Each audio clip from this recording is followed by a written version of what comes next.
Who can speak to the property on Winnebago that's kind of up for grabs right now? Anybody? Oh, yeah, I can. Okay. Hi. Um,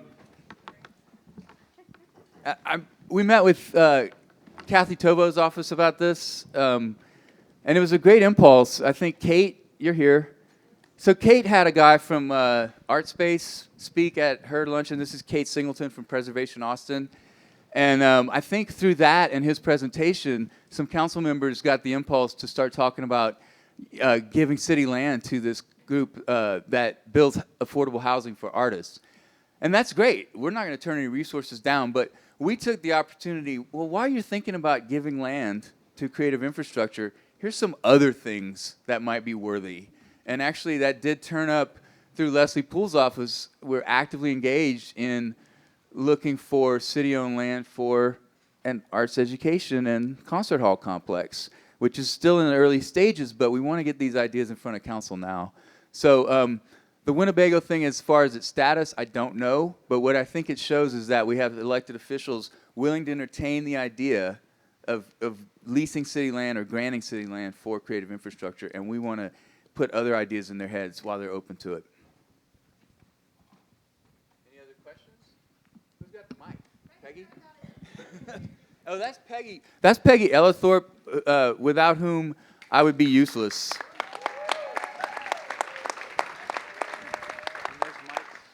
This question's for the Think East fuse box. I wanted to know if you had any information on timeline that y'all were hoping for when some of these spaces might be available. Sort of. At this point, it all hinges on how quickly can we secure the land. So right now, we're trying to secure the land by the end of 2016.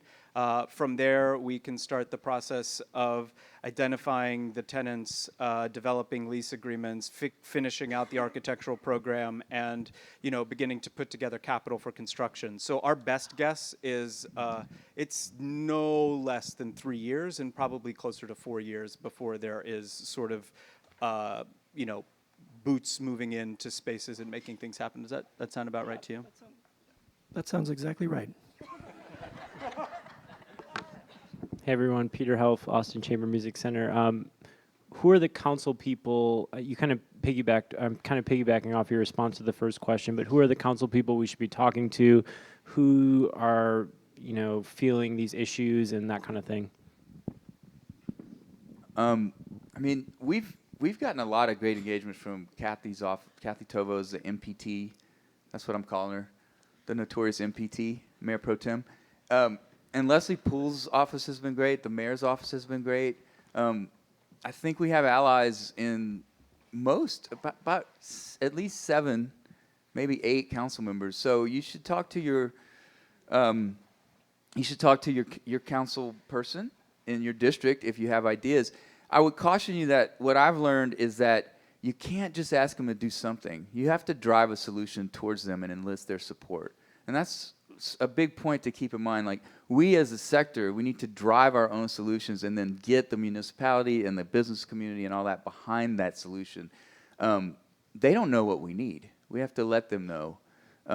So yeah, I think we have good allies in the cities. We have a moment where the city is not just city, quote, COA, but the whole community is aware that this is a problem. So that's not as specific as you want it, but I would encourage you to speak to your council member, but bring them an idea. We're over here now. Hi, my name is Hannah, and as a former founder and current resident of cooperative housing, I was really excited to see some co-op housing and other resource co-op models indicated in the Austin Creative Trust in their plan. I'm a social worker too, so I don't make mad money, and it's incredibly rewarding for me to have very affordable and supportive housing. So I'm really curious to hear from y'all what you envision as far as a co-op model being applied for artists, and also what the existing co-op community and the city can do to support that. We've done some work and research around all kinds of cooperative models for how Think East could work. It's been a part of our research in alternative financial models about how when Ron was talking about permanent affordability and not about necessarily about accruing wealth and flipping and something, it meant that we had to turn towards some of these alternative financial models. And so we've explored different kinds of cooperative models, also land banking, land trusts, ground leases, those kinds of strategies to try to get at permanent affordability. I think ultimately for us, we're super interested in cooperatives playing out on the 4.5-acre tract that we're developing, but it's going to largely be about the about the tenant mix that Ron was describing. How do we shape that in a way, and what are the needs of that particular tenant mix to get at permanent affordability? And so we have a suite of tools that we can choose from, but cooperatives are on our list, and we have a toolkit that we've developed, these sort of alternative financial models as a part of our research that we're happy to share. Yeah. And specific to that one sheet, I think the Austin Creative Trust idea is an immediate emergency fund. But if it becomes a vigorous entity, like many other cities have, then I think it could turn itself towards artist co-op housing. So that's a longer-term thing. That tool of a trust is, if it gets established and capitalized, it would be there for immediate needs first. But we have seen examples of 20, 30-year-old land trusts that become property developers, and that's maybe the ultimate goal. Hi, everyone. My name is Alberto Mejia, and I just want to commend everyone for the will and the courage and the projects that you're taking on, and the tremendous thought you put behind the social benefits. I'm curious that clearly the benefits inside the envelope of the various sites and projects is clear, building low-income housing at various rates. I'm curious if y'all have come across or thought of yourselves ways that I guess affordability can be stabilized for residential properties surrounding your projects.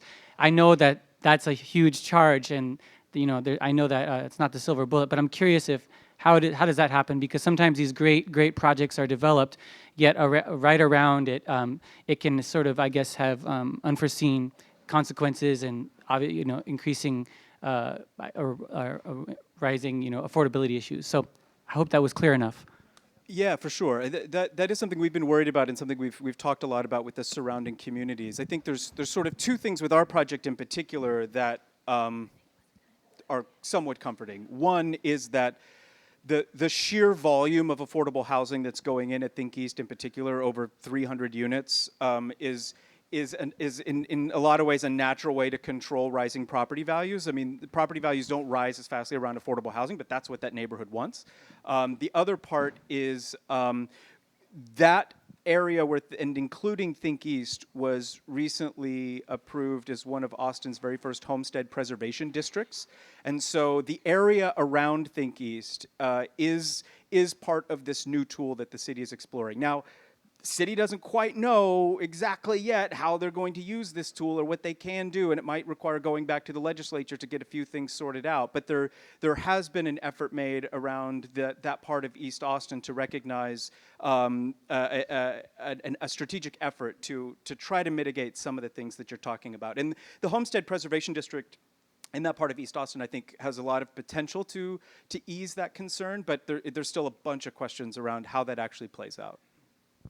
And I was at a meeting with a foundation, I can't remember what they're called, Foundation Communities? Yeah. At Leslie Poole's office on Thursday, specifically to talk about how these creative infrastructure projects can partner with affordable housing building entities like them, for exactly what you said. But it's about, we got to build more relationships. And I think the idea is this: any of these projects become more real, we would loop in those affordable housing entities. I mean, certainly that's something you want to do, right? Yeah, absolutely. I think you built it into the master plan part where you really bring in those partners, and Foundations Communities is an amazing partner. I mean, they're doing really quality, affordable housing in the city already. I would just say it's an awesome question, and thank you for asking it. And I think it's really essential that we keep working on that particular question. Otherwise, in a way, it's like, what are we doing all this work for? So I think we have to keep whittling away at it and trying to address it as well as we can. In our case, we were, I think, really aware of the fact that we didn't want to be knocking structures down. This was an industrial brownfield. We're actually adding housing inventory to it. And we also wanted to make sure that before we even got involved, we talked to neighborhood leaders to see if this was something that they even wanted, which they emphatically said they did. So there's that just sort of basic sort of courtesy that's going on. But I think it is a real question that you're asking, and I think it's at the heart of it, and we have to keep working at it. And thank you for bringing it up. Yeah, and the work at it is really, I mean, it's more than just us figuring out how to develop artist spaces. It's about arts organizations and artists being involved in these processes that are happening that are maybe, 1 degree removed from helping us build our theater or our gallery, but it's about attending the meetings around what is a Homestead Preservation District going to be and look like and do, and going to those meetings and being part of neighborhood association meetings, even if your project is not on the agenda that night. I mean, that's the kind of work that I think that we need to keep doing and keep training ourselves as a sector and as a field to be more active in the areas that are just outside of what might be our immediate purview. Yeah. That's so important, man. Thanks for mentioning it. I mean, we have to be at the table on things that maybe don't seem intuitively our realm, like transportation. So, yeah, thanks for pointing that out. This question is for Think East, but it could apply to other speakers as well. Seems like the demand for resources, physical resources for anyone in the arts community in town is so high that whenever you talk about developing resources, there's always a question of criteria for who would use those resources. So I wonder whether that's something you've approached already and sort of recognized that the demand will never be filled. So how do you decide who uses those resources? Yeah, it's a great question, and I think it's something that I would really love to figure out with this community. That obviously they're like you said, Think East is not going to be able to accommodate every artist in the city of Austin. It can't, and so I think through a combination of several of these projects, we can start to make a dent in that. And so I think that's really important. And I think as a beginning place, we want to first think about what are the right artists and arts organizations that can have a meaningful relationship with this neighborhood. What's going to be the most meaningful and dynamic mixture of tenants within the actual site so that they're complementary and sparking each other in a meaningful way. And then what are these other initiatives that are happening around Austin, and how can we fill gaps and holes that are not being addressed by these other projects? And then from there, I think there'll be an application, like an RFP process, an open public application process for artists and arts organizations to apply to be part of it.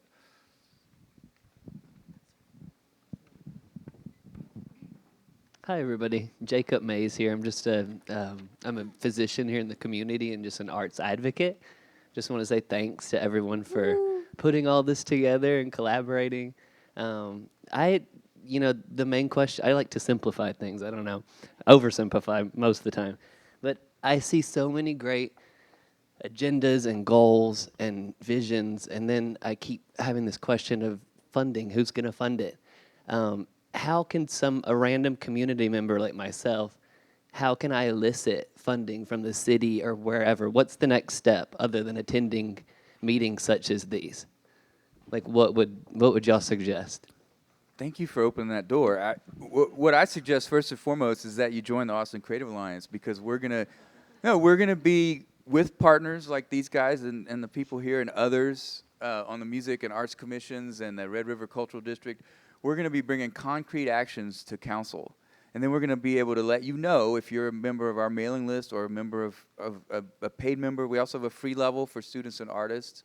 We're going to let you know when you should send an email, when you should show up at a meeting. Because, while our elected officials are really interested in this, they also want to see that there's community support. So when it's time to actually do these concrete things, you want to be informed. And you should be on our mailing list. You should be on the Cultural Arts Division's mailing list, the music office's mailing list. There's a lot of mailing lists out there. But specifically with ACA, we're trying to embrace all these ideas and show the city at large a unified effort. So join us. I want all of you to join us. I think one of the things that Smart Town presents is just an out-of-the-box thinking about funding and thinking about ways to creatively leverage existing resources that are tagged for certain people groups or people that are at risk, and recognizing that art has the power to revitalize those people groups, like through creative services, whether you're talking about literacy issues or housing, being a quality and affordable housing, or nursing home facilities, or whatever. I mean, there's so many different funding sources out there that are tagged towards people to make their lives better, and art has the power to pop into that scene and bring something amazing.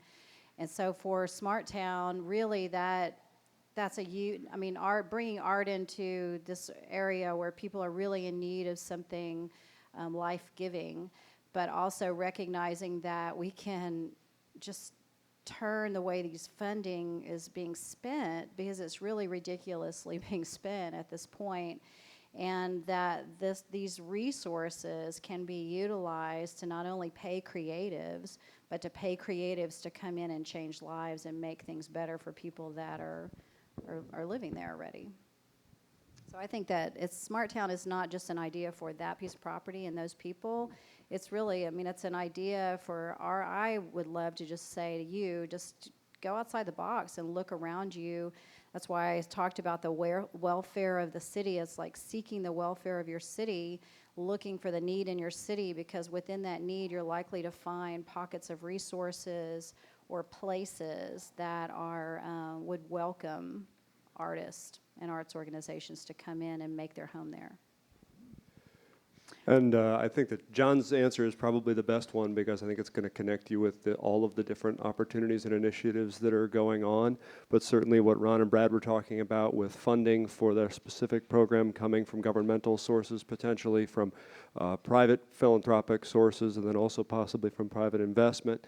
And one of the things that we're very excited about is three, in our particular case, is three organizations that have been in Austin operating for more than 20 years that have a broad and deep donor base here in Austin coming together. Certainly any of those sources that are governmental sources or are going to need to be matched. And so we certainly look forward to seeing what we can do in terms of a combined capital campaign. But I think there are many entry points for people in the community when those campaigns begin. And just stay in tune to what John's up to, and Austin Creative Alliance is the place to start.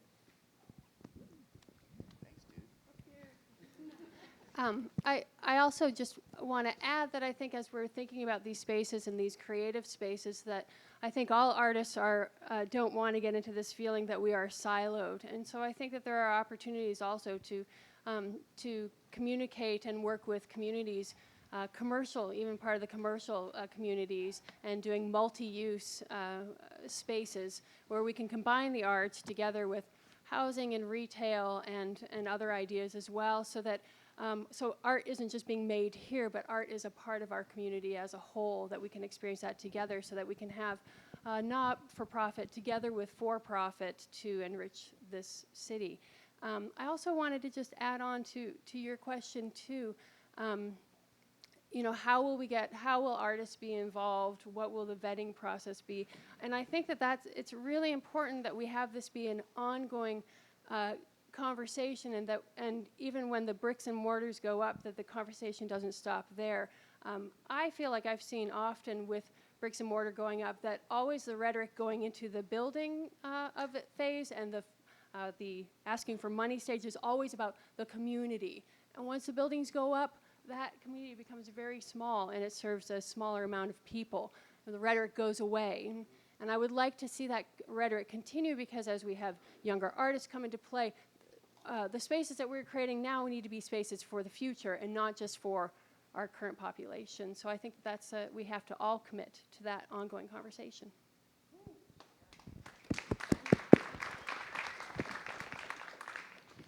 Hi, my name is Erica Villarreal. I'm a local realtor, and I kind of want to build upon the previous question about artists utilizing the initiatives and what ways these initiatives are being marketed to supporting service industries like myself, where I have a lot of clients who are lamenting the fact that even commercially as well as residentially, they're being pushed out of their communities and opportunities to present themselves and create a living through their, artistic outlets.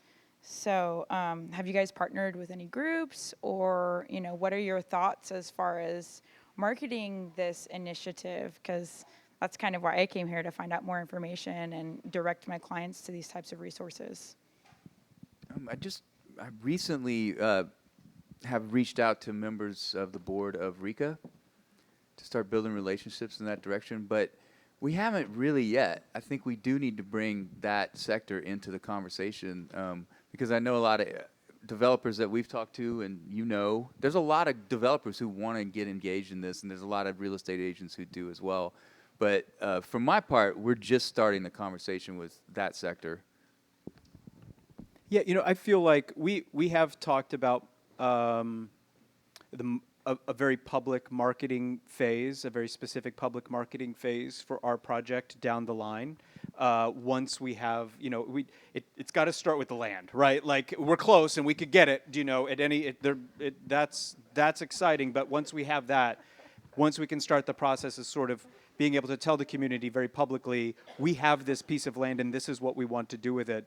We having for-profit, creative, retail, commercial space is a part of our plan. It's an important financial piece of the puzzle, and so it is an element not just on the 4.5 acres that we're looking at, but in this whole larger district, and helping to drive investment that way. But I think we're close, and that's something we're talking about. But we're a big step away before we can get to that point. But happy to start seeding conversations now. Hello.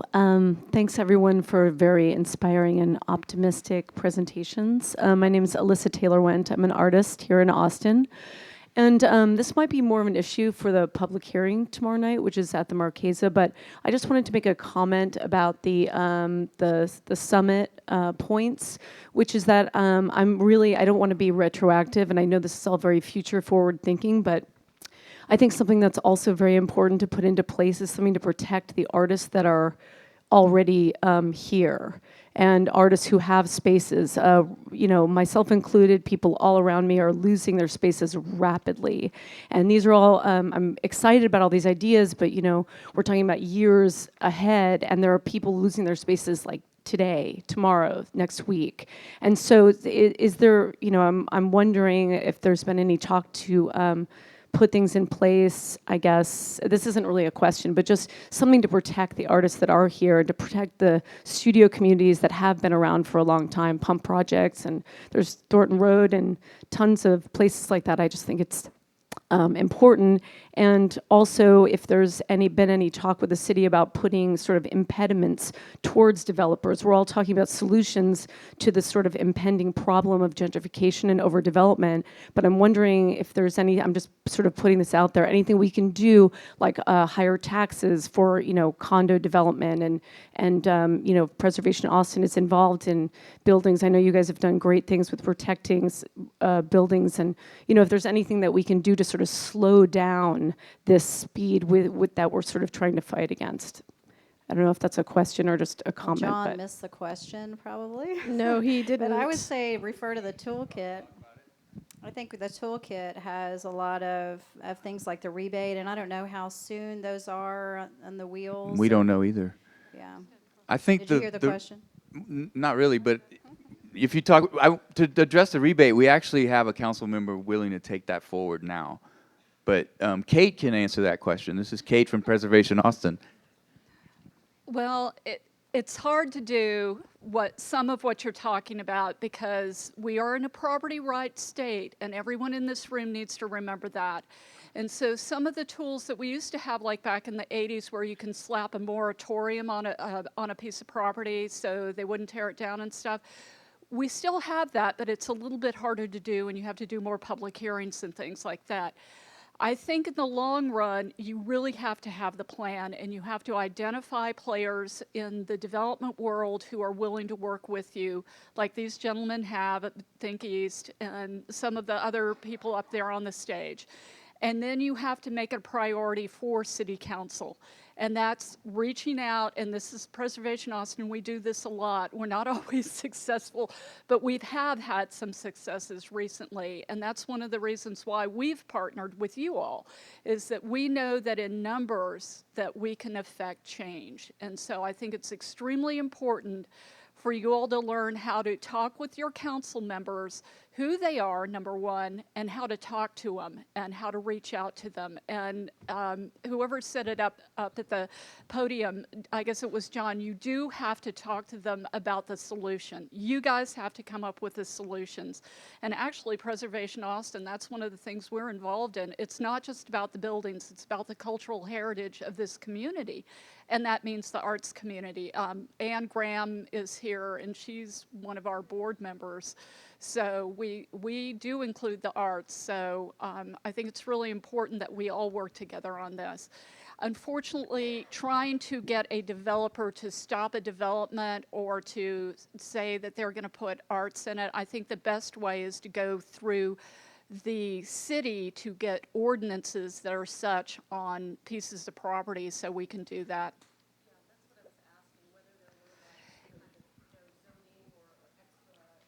Yes, and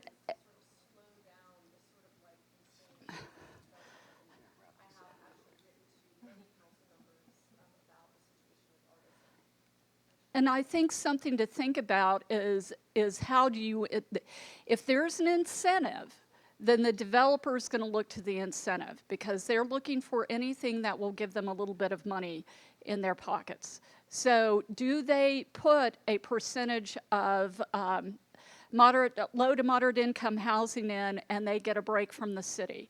Do they get expedited permit review? Those types of things. What are the small things that we think we can get the city council to go along with?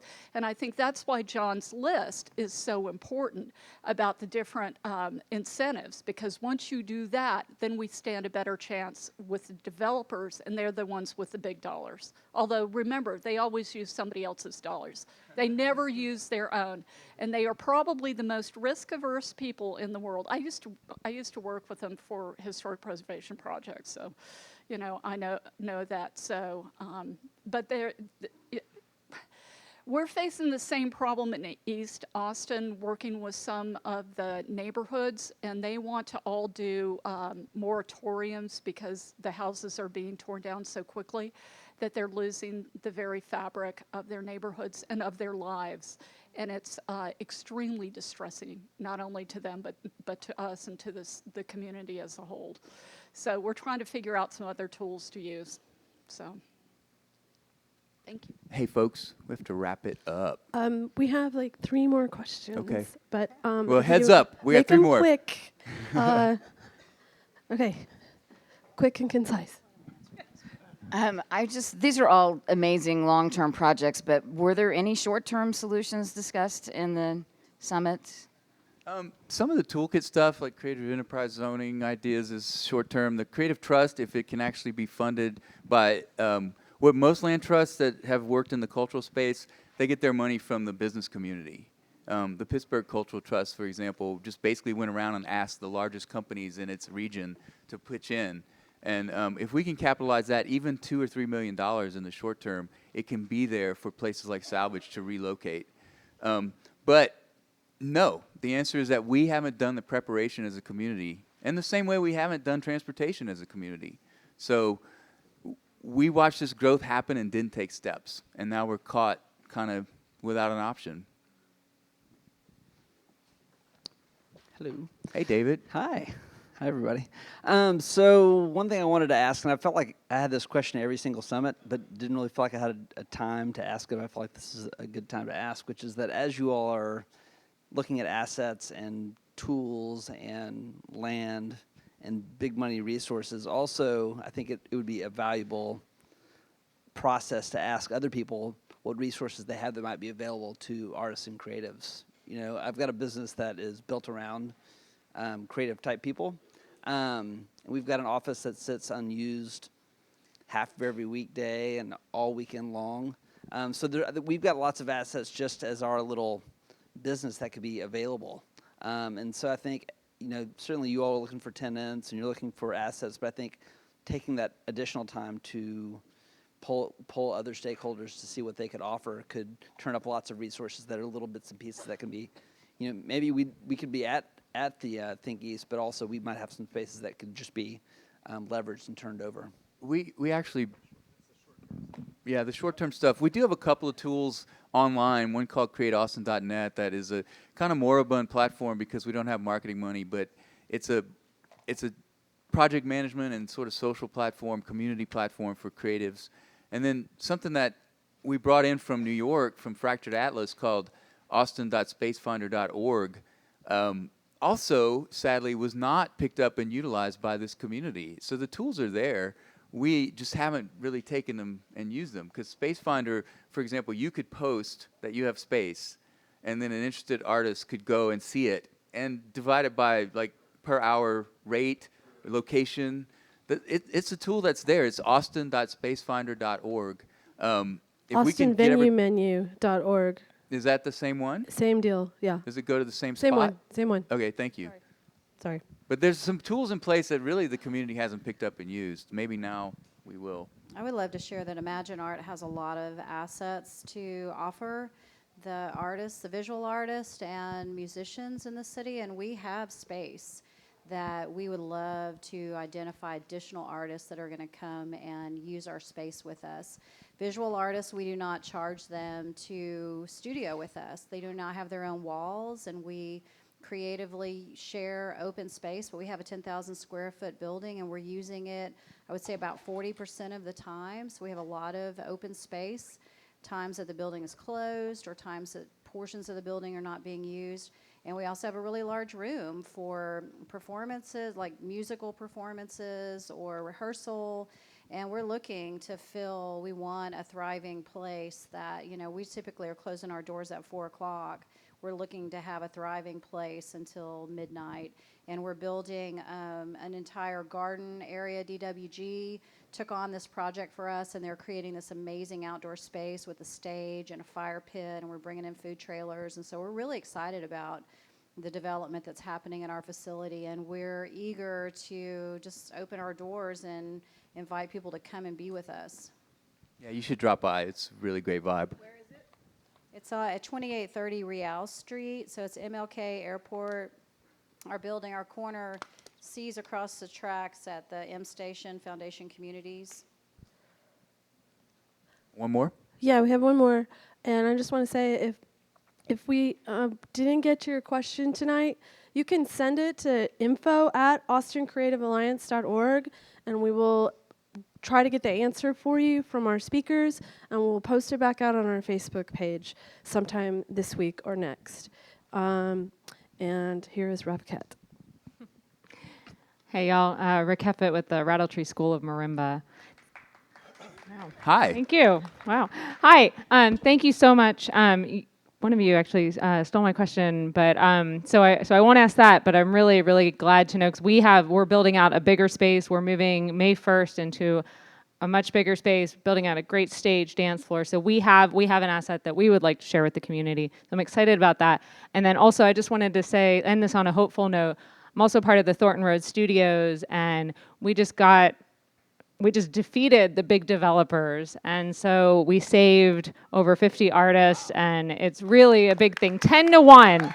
So thank you. So take this opportunity, if you don't know your council members, take this opportunity to thank them. And, I got a call from one of them. I sent them a thank you postcard, just something in the mail, not an email.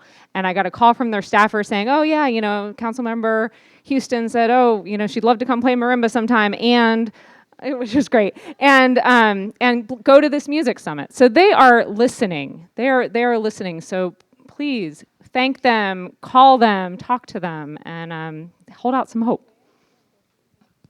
And that's Well, I guess thank this you. is a perfect opportunity to mention that Austin Creative Alliance might have some office space for interested parties. Oh, yeah. See me after the meeting. Hey, thanks everybody for coming.